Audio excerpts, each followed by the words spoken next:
Looking to taper off prednisone 20 milligrams? Looking for a prednisone 20 milligram taper chart or taper schedule that you can use? Well, I have exactly what you need. I have a downloadable, printable PDF taper chart for prednisone 20 milligrams. You can use it in connection with your doctor to figure out how to taper off prednisone 20 milligrams. I'm Dr. Megan, the prednisone pharmacist, and I've developed this based on science and art, because there is no perfect way to taper off of prednisone. And so if you would like access to this taper chart, just click the link below, print it off, and use it to follow along as we discuss the best strategies for tapering off of prednisone. And make sure you stay to the end, because there are some really important roadblocks that people hit, and you need to know how to overcome those. So without further ado, here is Dr. Megan's prednisone taper chart. Print it off and follow along. So we've got several options here on my taper chart. There's a more aggressive taper, and there are less aggressive tapers. And then there's a final one that has a really cool strategy at the end that I'll share.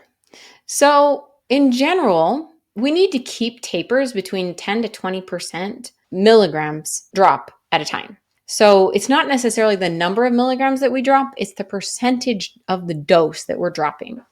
And so the most aggressive taper is to go from 20 to 10 to 5 and off. And each of those times is a 50% drop. And each of those drops are normally over several days to several weeks. So that might be 20 milligrams for like 3 to 5 days, then 10 milligrams for 3 to 5 days, then 5 milligrams for 3 to 5 days and off.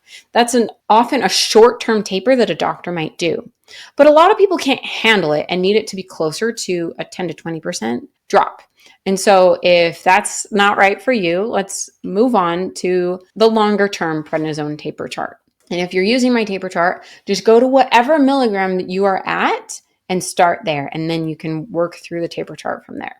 So on page 5 of the taper chart, the long-term prednisone 14 weeks taper chart, we start right at the top on taper week 1, where it says we take 20 milligrams per day. And you'll see that there are boxes for the rest of the days of the week. So in this taper chart, you take the same dose for an entire week, and then you drop to the next dose.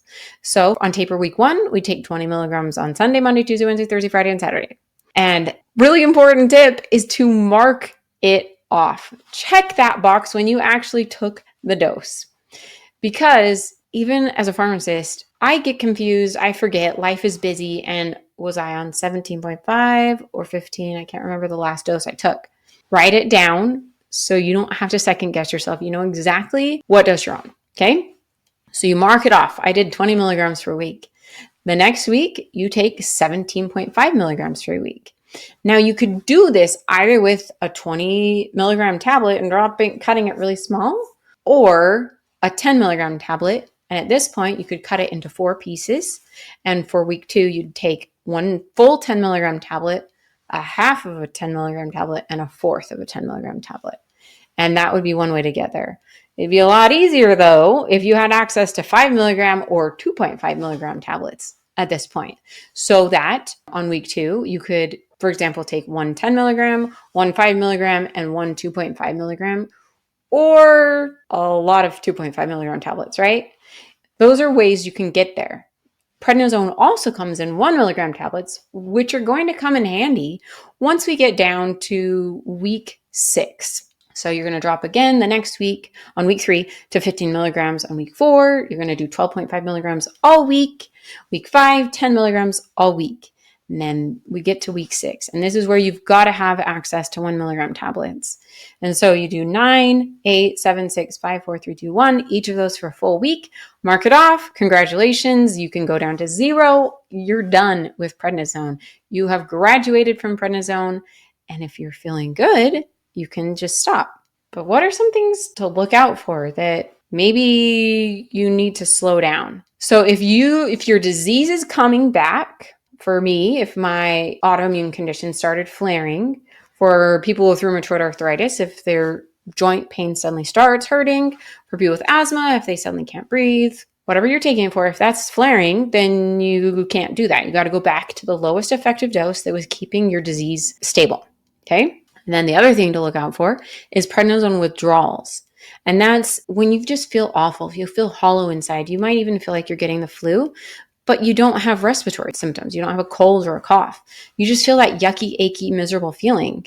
Low energy, bone aches, muscle aches, joint pain. That might be withdrawal syndrome, and that means you're tapering too fast. So go back up to wherever you were last at that you didn't have that problem. And then start out with an even slower taper. That brings us to page 6. This slower taper, instead of dropping every week, we're now dropping every 4 weeks, which is basically every month. And so it's 4 times as long. It's giving your body a chance to recover for even longer. And it's a lot gentler on your body. So that's another option, is using this longer term taper chart that instead of being over 14 weeks, it's over 14 months. And that's a legitimate thing. But what if you're getting stuck somewhere, right? Say you got down to 8 milligrams. What do you do now? Like you just hit this wall. I call it the taper trap. Whether your disease is flaring or in prednisone withdrawal and you don't know what to do. And when you drop to 7, you feel awful again and you feel stuck. It's this trap. Well, that's where the alternate day strategy comes in.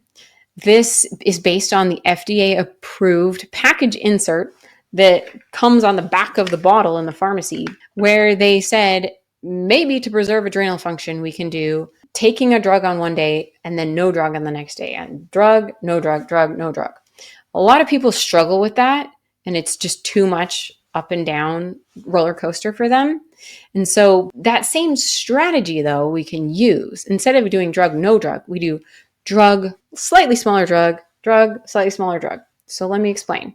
If you got stuck at 8 milligrams, then instead of staying at 7 milligrams for a whole week, right after that, you go every other day, alternate day strategy.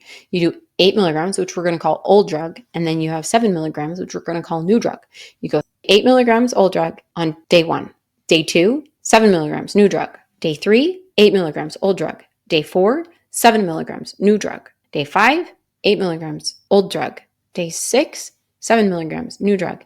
And so on. You're alternating it until you're feeling okay. You're not having horrible withdrawals. Your disease isn't flaring. And then once you get to that point, then you can just hold it at that 7 milligrams as long as you need to until you're feeling stable. And then once you're really ready to go and your whole health situation, you're feeling good, then drop from 7 to 6. So now that you're stable on 7 milligrams, it becomes your old dose. 7's your old dose, and now 6 is your new dose. And you keep doing that, 7, 6, 7, 6, 7, 6, as long as you need to, for a week or a month, however long it takes.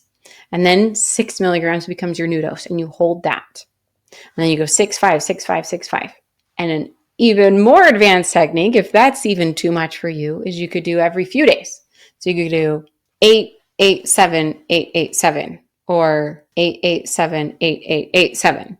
Just really gentle, really slow. This is a years-long technique. This is not a few weeks or a few days or a few months. This will take a long time. But it's worth it, right? Because prednisone causes more side effects than any other drug. It causes permanent damage to your eyes, to your heart, to your bones, to your skin, and on and on. And they're horrible. And so you want to do whatever you can to get to the lowest effective dose for you. Because when you get to that point, whatever that dose is for you, you know that you're getting the benefit of treatment, and you're also minimizing the risk of all those excessive milligrams of prednisone that are causing damage. So do whatever you can to find that lowest effective dose for you, and work with your doctor to find what that is. And then click the link below to download my Prednisone Taper Chart if you haven't already. That has even more tips of how you can have the best life possible while tapering, ways to minimize the side effects so that you have the most successful taper possible. Download my Prednisone Taper Chart now to know exactly what to do to taper prednisone successfully. Signing off as Dr. Megan, your prednisone pharmacist.